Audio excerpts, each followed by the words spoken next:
A billionaire CEO sits alone on New Year's Eve, until a poor mechanic stands up and waves her over the cold air in Madrid, shimmered with the golden lights of New Year's Eve, casting long reflections on wet cobblestones. Outside El Cielo Azul, the most exclusive restaurant in the city, luxury cars lined the curb. Paparazzi milled about like vultures in tailored coats, eyes behind lenses, hungry for anyone important enough to matter. Claire Thompson stepped out of her sleek black car, her heels striking the pavement with quiet command.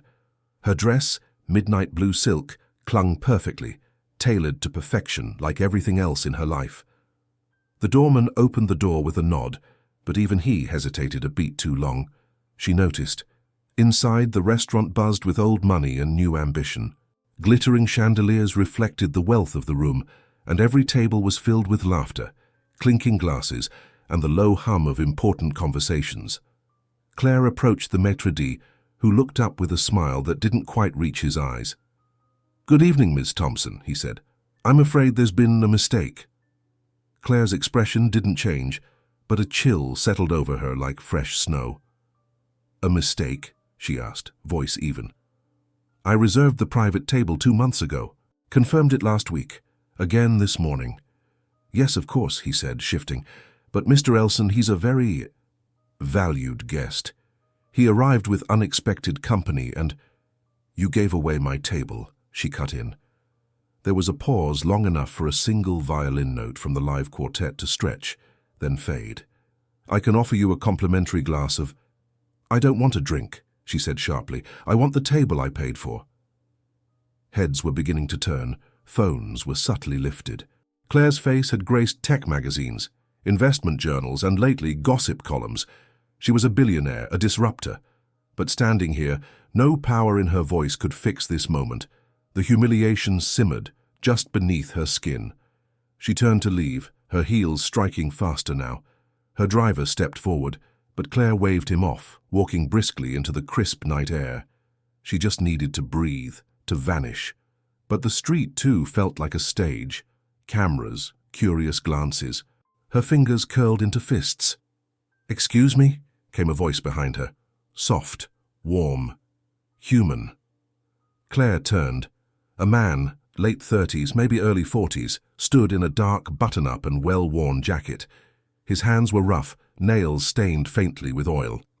Beside him stood a girl, maybe 9 or 10, in a red coat with a sparkly scarf and the brightest eyes Claire had seen in years. "We saw what happened," he said, eyes kind but careful. "I know it's probably not your evening, but if you'd like, you're welcome to join us. Our table's not fancy, but the company's good." Claire blinked, once, twice. Her instinct was to decline, to put up walls, to keep walking. But then the girl spoke. "We're having flan later," Mia said with a grin. "My dad makes it sound boring, but it's really good." Claire looked from the girl to the man. The chaos in her head quieted for just a moment. "I'm Claire," she said, the name almost foreign in her own mouth. "I'm Robert, this is Mia," he replied. "Come on, it's warm inside." They led her through a side entrance, bypassing the main floor entirely, to a modest corner table tucked behind a large plant and half a wall. It was the kind of spot most people would complain about, not enough light, too close to the kitchen, but somehow it felt real.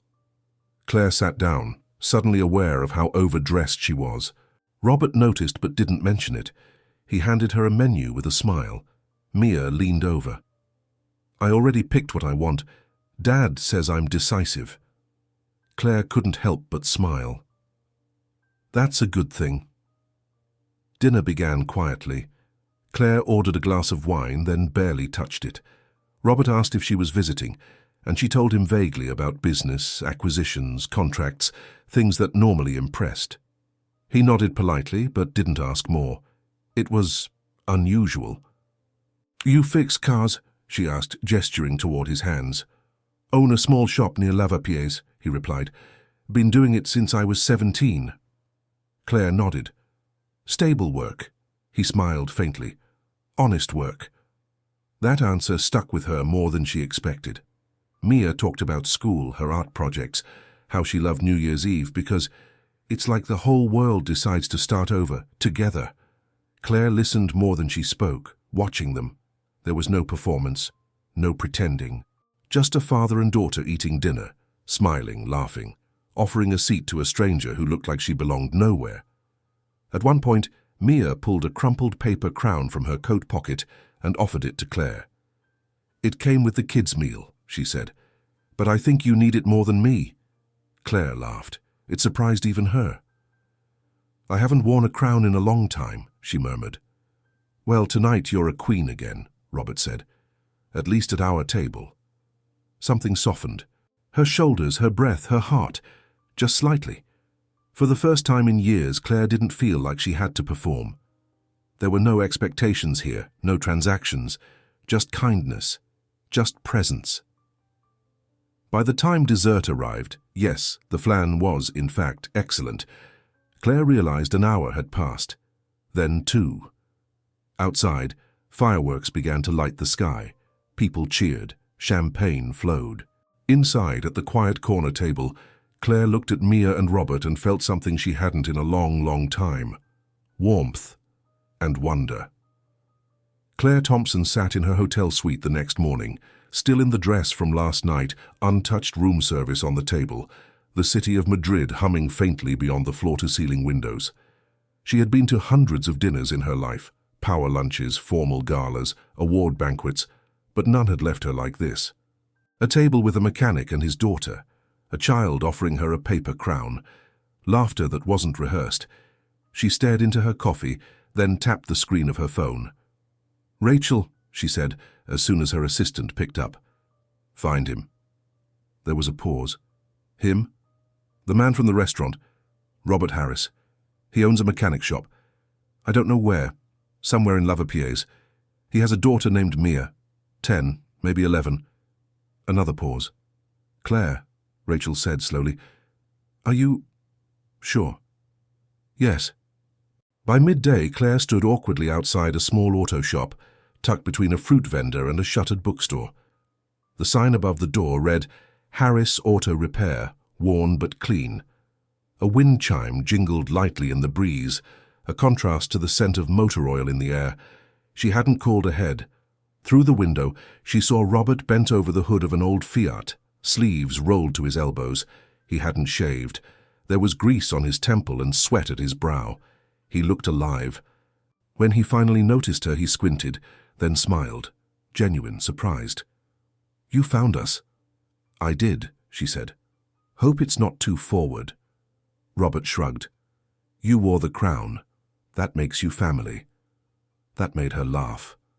Later that afternoon, they sat on a wooden bench in Retiro Park, watching Mia race down a paved path with a pink scooter, her scarf trailing behind her like a superhero cape. Claire wore oversized sunglasses, though the paparazzi hadn't followed her today. Still, old habits.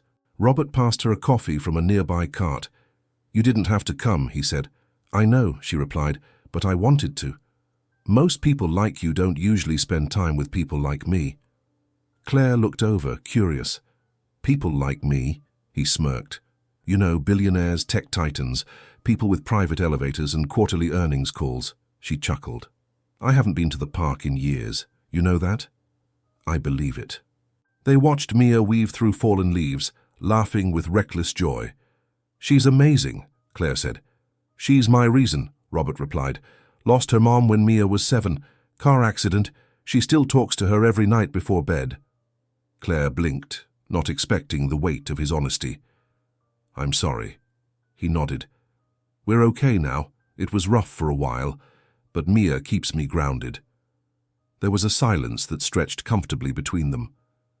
"You love her more than anything," Claire said. "Yeah? And I try to make sure she never forgets that." Claire looked down at her manicured hands. "My dad loved numbers more than people, and my mother loved appearances more than truth. I think I grew up mistaking pressure for love." Robert glanced at her. "That's a hard way to live." "It is." In the following weeks, Claire found herself drawn to the rhythm of their world. She'd stop by the shop with coffee or pastries. Sometimes she brought Mia little puzzles or books. Once she helped Robert install a new office chair when his broke. At first Robert had been polite. Now he was relaxed around her, And Mia, bright, trusting Mia, treated her like some distant aunt who had finally returned from faraway travels. One Saturday, they all went to a street market. Claire bought handmade earrings. Robert tried to haggle over a basket of tomatoes and failed. Mia rode on Claire's shoulders to see a puppet show, and for a moment, Claire forgot to check her phone. But the silence didn't last. A headline popped up on a financial blog. Tech queen seen with mystery mechanic, romance or rehab. The image showed Claire, laughing in the park, Robert beside her, mid-conversation. Mia's scooter in the foreground. Her assistant called. "There's speculation," Rachel said. "Your board's nervous, the press is poking. Some investors are asking if this is a midlife crisis or a PR strategy." Claire hung up before she said something she'd regret. Later that night, she called Robert. "Hey," she said, voice low, he could tell. "What's wrong?" "Photos, rumors, my team thinks I'm ruining my image." There was a pause. "Are we?" he asked quietly. She closed her eyes. "No, but they think I'm not supposed to be with someone like you." "And what do you think?" "I think I'm tired of supposed to." He didn't answer for a long moment. "Okay," he said finally, "but I need to ask something." "Anything." "When you're with me, are you hiding or healing?" Claire exhaled. "I'm not sure yet." Another pause. "Well," Robert said, "I hope it's the second one. Because I can't be a vacation from your world, Claire. I'm not a break from your pressure. I'm real." "I know." "Do you?" His voice wasn't angry, just honest, grounded, and it hurt more than if he'd shouted. Claire sat in silence after the call ended. The room was quiet. Her penthouse felt like a museum again. Beautiful, expensive, but lifeless. And in the quiet, all she could hear was Mia's laughter echoing in her memory. The article dropped on a Thursday. It wasn't even a major outlet, just a cheap online tabloid with too much reach and too little restraint. The headline read, "Mechanic to Millionaire, Tech Queen's scruffy boyfriend raises eyebrows and oil-stained questions." Claire stared at the screen, heart thudding. There was a picture of Robert, caught mid-laugh outside his garage, a smear of grease on his cheek. Mia was in the background, playing with chalk on the sidewalk. The article mocked everything, from Robert's clothes to his neighborhood, even implying Claire's sudden interest in the common man was either a publicity stunt or a breakdown in progress. She scrolled past the comments, too fast to read them but not fast enough to avoid their venom. She called Rachel. "I want a statement out by noon, something that shuts this garbage down." "Claire, the board's already talking," Rachel said. "They're requesting an emergency meeting tomorrow." Claire didn't reply. She ended the call. When she arrived at Harris Auto, Robert was outside under the hood of a car. His face was tight. He didn't greet her with the usual ease. "I read it," he said without looking up. "I'm sorry," Claire said, stepping closer. "It's trash. I've already got my team on it." "You can't erase the internet," he muttered. "No, but I can fight it." Robert shut the hood harder than necessary. "And that's the problem." Claire blinked. "What?" "You're trying to fight me, Claire. You think because you're used to controlling everything, you can protect me like I'm another one of your assets." She stepped back, stunned. "That's not what I—" "You sent someone here yesterday," he cut in. "Some PR consultant pretending to be a customer, trying to clean up the image. She offered to buy me new shirts for interviews I never agreed to give." Claire's mouth opened, then closed. "I didn't mean—" "I know you didn't," he said. "But that's the problem too. You didn't think to ask. You just acted." Mia came out of the office with a drawing in hand. When she saw the tension, she froze. Robert softened instantly and turned to her. "Go back inside for a second, sweetheart." Claire watched the girl disappear, her chest tight. "I was trying to help," she said quietly. "I know," he repeated. "But Claire, I fix engines, not headlines. I raise my daughter. I work hard. I don't want to be anyone's pet project. I've spent my life trying to be a man Mia can be proud of, not someone the world laughs at just for standing next to you." Claire stepped forward, voice low. "I never saw you that way." Robert shook his head. "But your world does, and you didn't stop it before it started."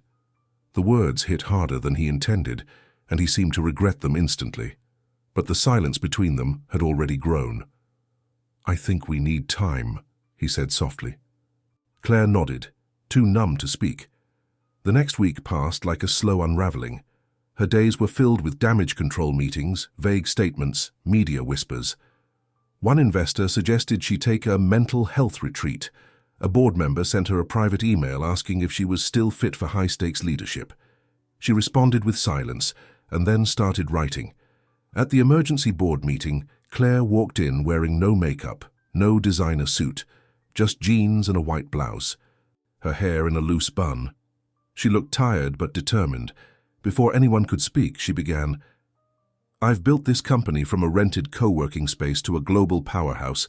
I've made you all very wealthy, and somewhere along the way, I let you convince me that power was the only currency that mattered." Murmurs.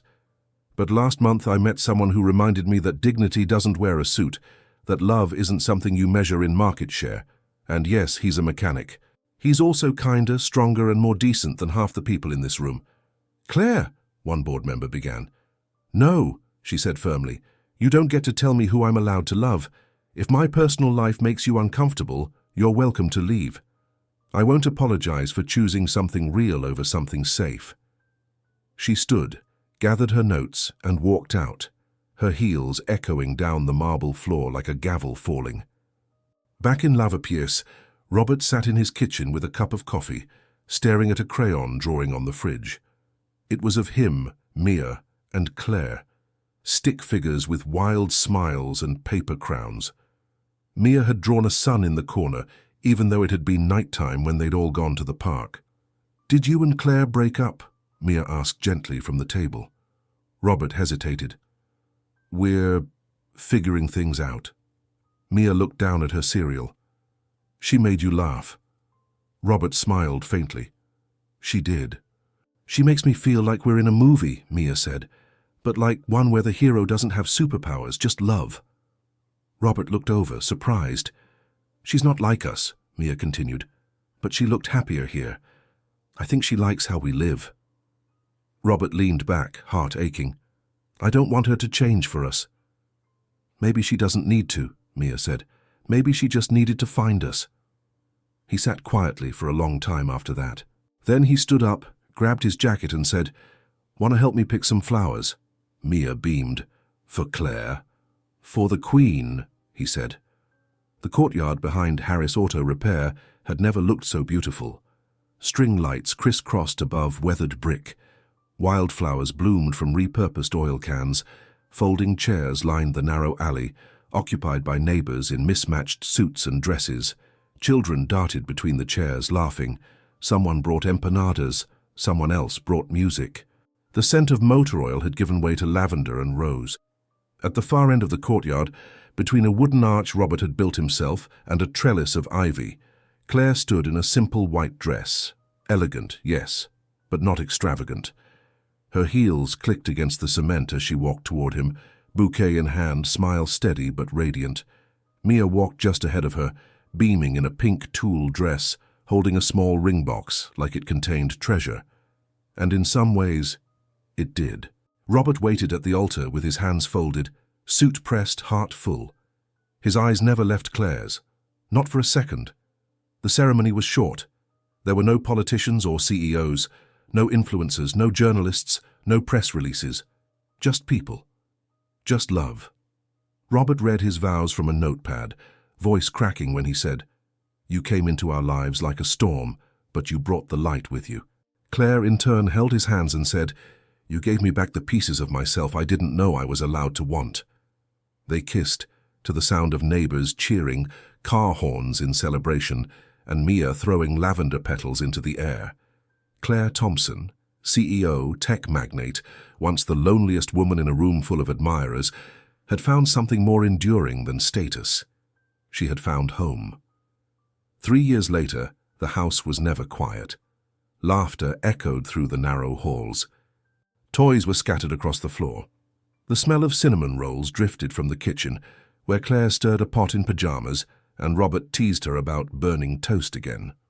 Mia, now 13 and endlessly expressive, sat at the table sketching dresses for imaginary fashion shows.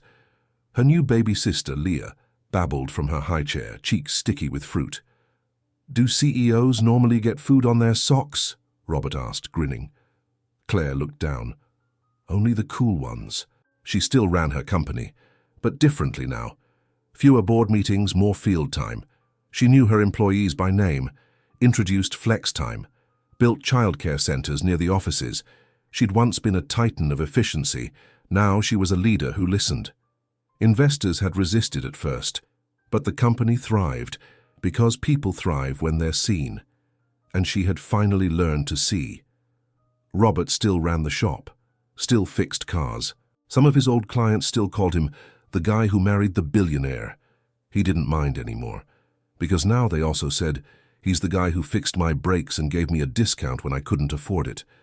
They had built a life together, not perfect, not spotless, but honest, solid, joyful. And that was enough. New Year's Eve returned, just as it always did. But this time there was no exclusive restaurant, no paparazzi, no cold street corners.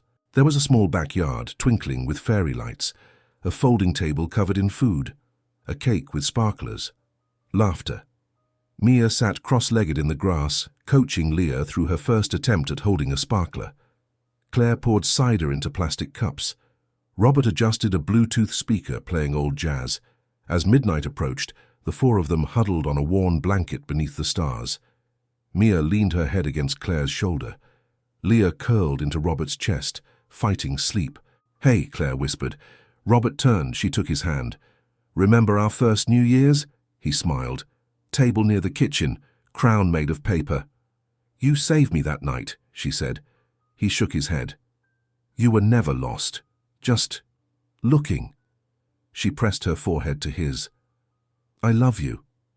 "Good," he whispered, "because I still love you back." The city erupted in fireworks. Lights danced in the sky. But in the backyard it was quiet, safe, sacred. And as the new year unfolded, Claire didn't feel like she was starting over. She felt like she was continuing something beautiful, something real, the kind of story not built on headlines, but on laughter, on second chances, on choosing love over and over again. And this time the only crown she wore, there was a sleeping baby on her chest and Mia's hand in hers.